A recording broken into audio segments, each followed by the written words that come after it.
الرحيم والصلاة والسلام على أشرف الأنبياء والمرسلين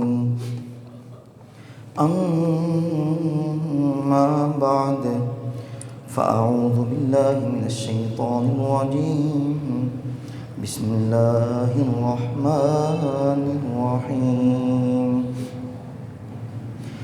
إن الله اشترى من المؤمنين أنفسهم وأموالهم بأن لهم الجنة يقاتلون في سبيل الله فيقتلون ويقتلون وعدا عليه حقا في التوراة والإنجيل والقرآن ومن أوفى بعهده من الله فاستبشروا ببيعكم الذي بايعتم به وذلك هو الفوز العظيم صدق الله مولانا العظيم وبلغنا رسوله النبي الكريم الأمين إن الله وملائكته يصلون على النبي يا أيها الذين آمنوا صلوا عليه وسلموا تسليما الصلاة والسلام عليك يا سيدي يا رسول الله وعلى آلك وأصحابك يا سيدي يا حبيب الله الصلاة والسلام عليك يا سيدي يا نبي الله وعلى آلك وأصحابك يا سيدي يا نور الله الصلاة والسلام عليك يا سيدي يا رحمة للعالمين وعلى آلك وأصحابك يا سيدي يا خاتم النبيين صدیق عکس حسن و کمال محمد است فاروق ذل جاہ و جلال محمد است عثمان ضیاء شمع جمال محمد است حیدر بہار باغ خصال محمد است بندہ پروردگارم امت احمد نبی دوست دار چار یارم تابع اولاد علی مذہب حنفیہ دارم ملت حضرت خلیل خاک پائے غوث اعظم زیر سایہ ہر ولی لو بھی تو قلم بھی تو تیرا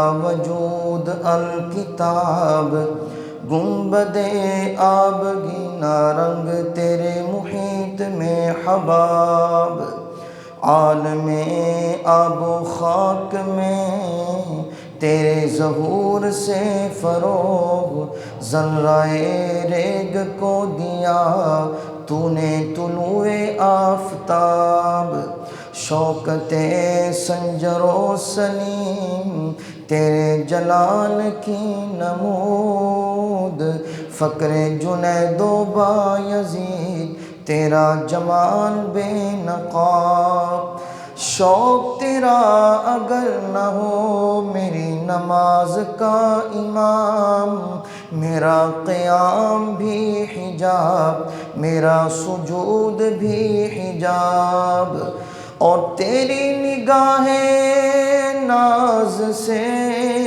دونوں مراد پا گئے عقل غیاب و جستجو عشق حضور و اضطراب حمد و ثنا کے بعد عالی مرتبت محترم محتشم حاضرین و سامعین کرام، دنیا کا ہر باشعور شخص اس بات کو اچھی طرح جانتا ہے کہ جو قوم فکری طور پر آزاد ہوتی ہے اس کی سوچ بھی بلند ہوتی ہے، اس کے ارادے بھی پختہ ہوتے ہیں، اور موت سے اگر وہ بے خوف ہو تو اسے نہ تو ڈرایا جا سکتا ہے نہ ہی دبایا جا سکتا ہے۔ اس کے برعکس وہ قوم جو ذہنی طور پر فکری طور پر غلام ہو، اس کی سوچ پختہ ہو اور کچھ کر گزرنے کا جذبہ بھی نہ ہو، بلکہ بزدلی اور بے یقینی ان میں سرایت کر چکی ہو، تو یاد رکھیں کثرت اور طاقت کے باوجود ایسی قوم کبھی عروج نہیں پا سکتی، اور نہ ہی وہ دشمن کی آنکھوں میں آنکھیں ڈال کر کبھی بات کر سکتی ہے۔ اگر تاریخ اسلام کو اس پہلو سے دیکھا جائے، اگر تاریخ اسلام کو اس پہلو سے دیکھا جائے تو حضور امام الانبیاء صلی اللہ تعالی علیہ وآلہ وسلم کے عہد مبارک سے لے کے آج تک سینکڑوں ایسی مثالیں موجود ہیں کہ جب مسلمان نہتے، بے سر و سامان اور انتہائی تھوڑی تعداد میں تھے، مگر جب وہ دین کی سر بلندی کے لیے ڈٹ گئے، اللہ تعالیٰ نے انہیں عظیم و شان کامیابی عطا فرمائی، اور دشمن کی آنکھیں کھلی کی کھلی رہ گئی۔ اور بہت مرتبہ ایسا بھی ہوا جب مسلمان دین سے دوری کی وجہ سے موت سے ڈر گئے اور ان پر بے یقینی غالب آ گئی، تو پھر ذلت و رسوائی کا سامنا کرنا پڑا۔ طاقت اور کثرت ہونے کے باوجود غلامی کی زندگی گزارنے پر مجبور ہو گئے۔ آپ ماضی کو چھوڑ کر موجودہ عالمی صورتحال کو دیکھیں۔ ہمارے پڑوسی افغانستان کے باشندے پختہ ارادے اور عزائم کے ساتھ انہوں نے کوششیں جاری رکھیں، تو پھر کیا ہوا؟ جو اپنے آپ کو سپر پاور کہتا ہے امریکہ، اس کو گھٹنے ٹیک کر بھاگنے پہ مجبور کیا کہ نہیں کیا؟ کافر ہے تو شمشیر پہ کرتا ہے بھروسہ۔ اقبال نے اسی لیے کہا تھا کافر ہے تو شمشیر پہ کرتا ہے بھروسہ، مومن ہے تو بے تیغ بھی لڑتا ہے سپاہی، مومن ہے تو بے تیغ بھی لڑتا ہے سپاہی۔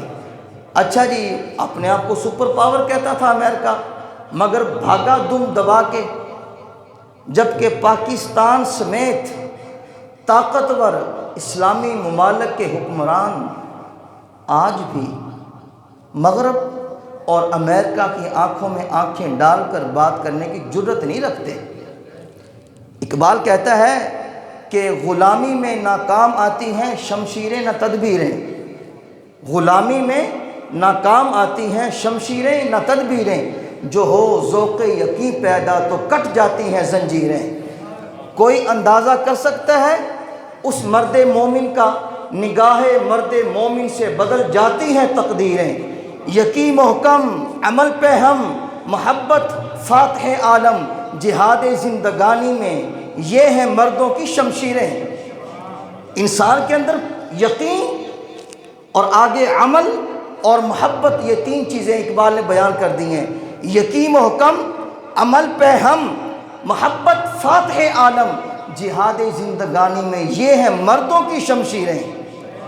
اے جنیاں دی تلواراں، یقین کامل، اعتماد، محبت، جی عمل، یہ ہیں جی حضور کے غلاموں کی تلواریں اور شمشیریں۔ اللہ اکبر۔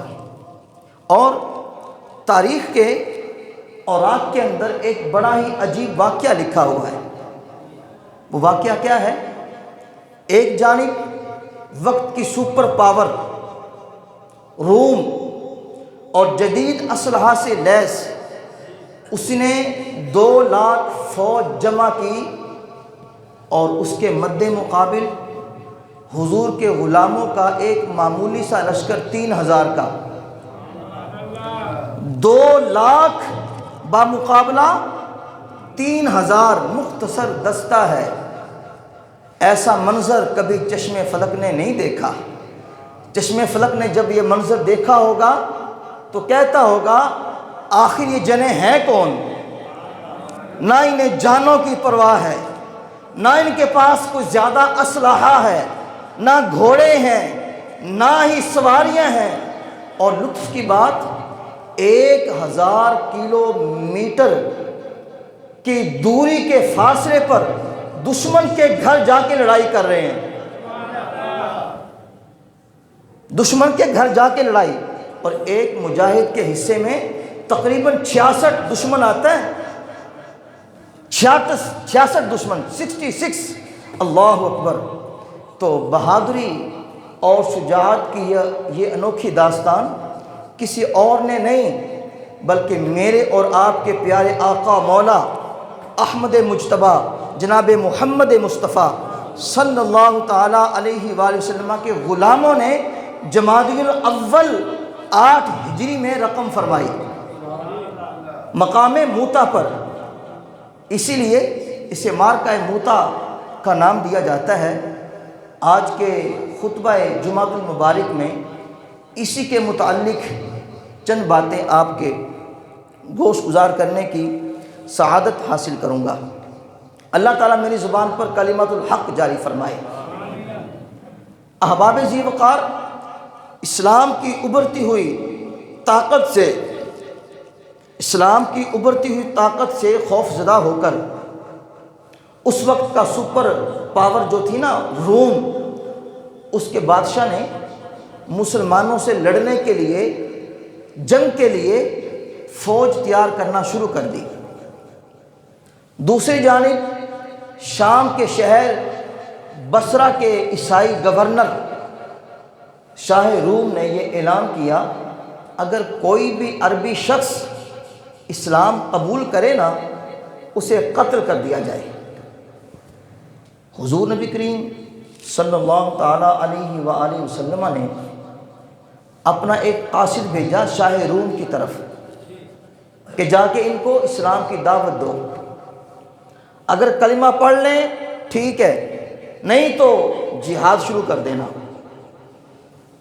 جب حضور علیہ السلام کے غلام سیدنا حارث بن عمیر رضی اللہ تعالی عنہ شاہ روم کے پاس وہ سرکار کا گرامی نامہ خط مبارک لے کر پہنچے نا، تو وہ کہنے لگیا کہ تو کتھوں آئے ہیں؟ عرب سے آئے ہو؟ حرم سے آئے ہو؟ مدینہ پاک سے آئے ہو؟ سیدنا حارث بن عمیر رضی اللہ تعالی عنہ آپ فرمانے لگے ہاں میں حضور کے پاس سے بطور قاصد تمہارے پاس آیا ہوں۔ انہیں کی کیتا؟ مغرور سی نا دولت دے نشے وچ، انہیں تلوار نال حضور دے قاصد دا سر قلم کر دیتا، شہید کر دیتا۔ جدوں حضور دا غلام حارث بن عمیر شہید ہو گئے، آ خبر اڑدی اڑدی پہنچی حضور کول، تے حضور علیہ السلام بڑے رنجیدہ ہوئے، بڑے پریشان ہوئے۔ آپ نے فی الفور صحابہ نو اکٹھا کیتا تے 3000 دا لشکر تیار کیتا، فرمایا جاؤ انہاں بدماشاں کول جڑے اپنے آپ کو گنڈا سمجھتے ہیں، بدماش رومیاں کول جا کے نشان عبرت بنا دیو، جا کے میری طرفوں دعوت دینا، اسلام قبول کر لو کہ چنگی گل ہے، تھوڑی جان مال سب کچھ اللہ دے رسول دی امان چ آ جائے گا، حفاظت کریں گے. اگر گنڈا گردی اگو کرن جہاد شروع کر دینا. ایک صحابی شہید ہوا تھا حضور کا. حضور نے 2 لاکھ کے مقابلے میں 3000 کا لشکر بھیج دیا.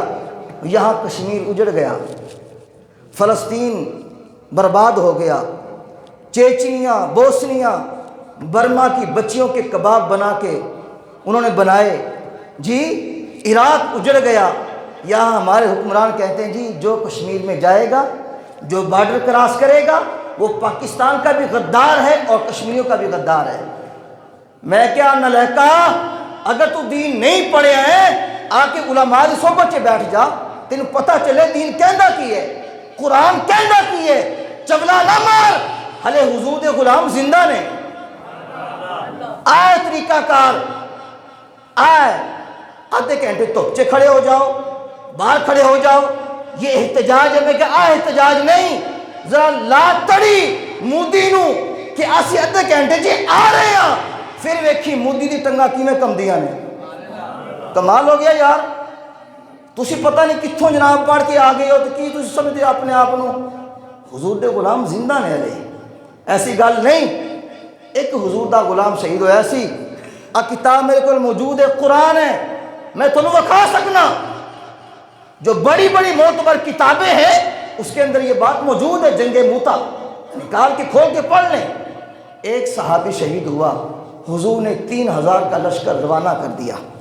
اچھا جی، جب یہ لشکر روانہ ہوا، آقا علیہ السلام نے سفید رنگ کا ایک جھنڈا تیار کیا اپنے ہاتھوں سے.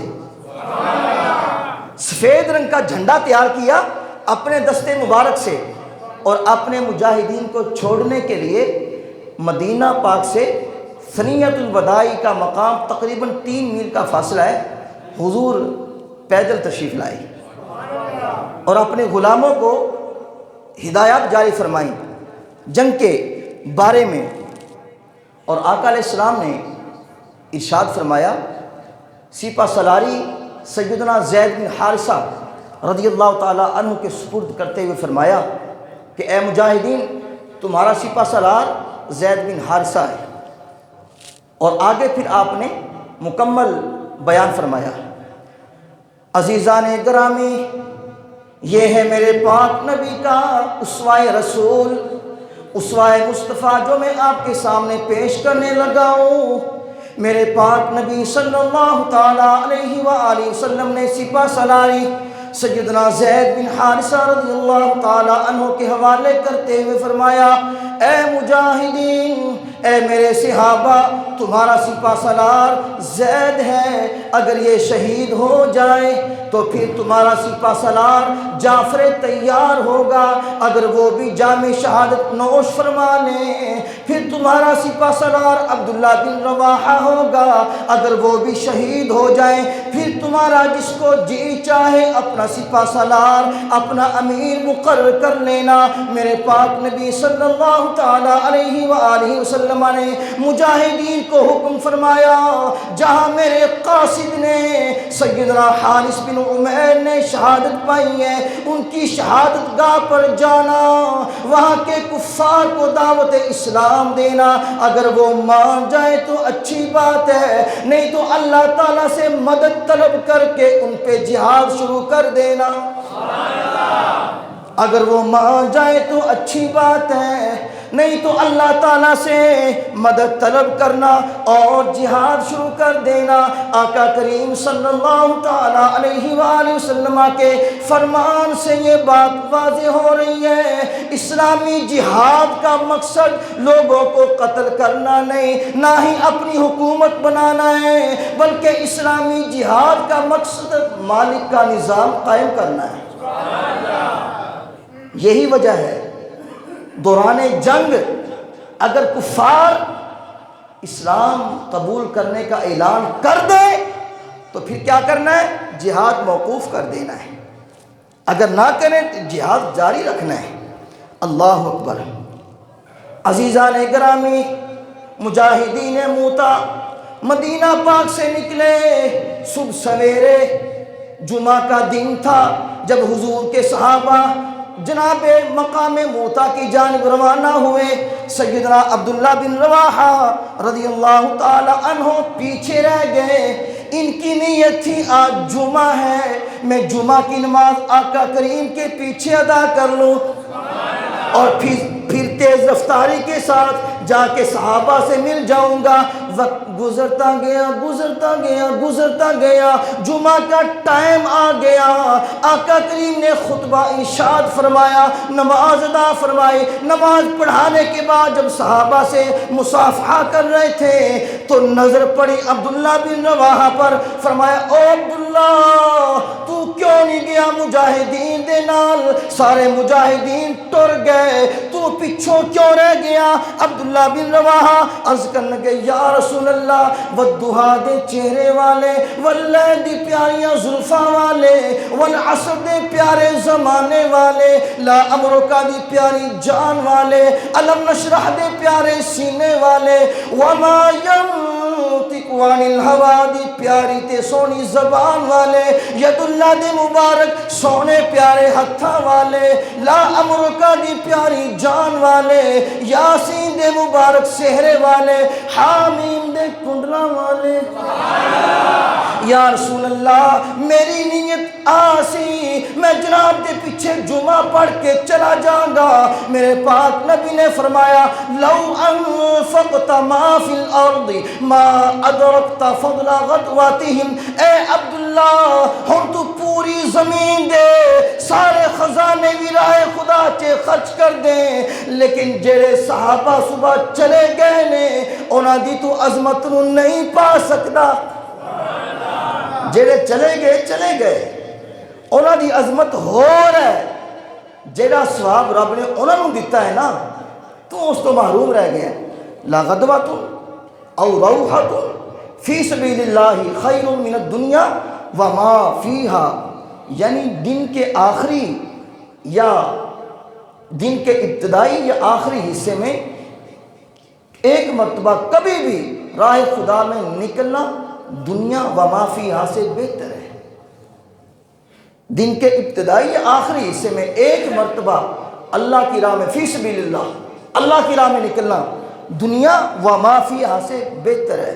اللہ اکبر۔ اب عبداللہ بن رواحہ کی نیت تو بہت اچھی تھی کہ میں حضور کے پیچھے نماز پڑھوں گا، پھر میں نکل جاؤں گا تیز رفتاری کے ساتھ، لیکن آقا علیہ السلام نے اپنے غلام کی تربیت فرمائی، عبداللہ، اعلیٰ نیکی، افضل ثواب اور محبت کا سچا انداز وہی ہے جو خدا اور اس کے مصطفیٰ کے حکم کے مطابق ہو۔ اعلیٰ نیکی وہی ہے جی خدا تے اندے مصطفیٰ دے حکم دے مطابق ہوئے۔ بعض اوقات اچھی نیت بھی بندے دی ہوئے نا، لیکن خلاف شریعت ہوئے، ان کا بھی نقصان ہوتا ہے، اس کا بھی نقصان اٹھانا پڑتا ہے۔ اچھا جی۔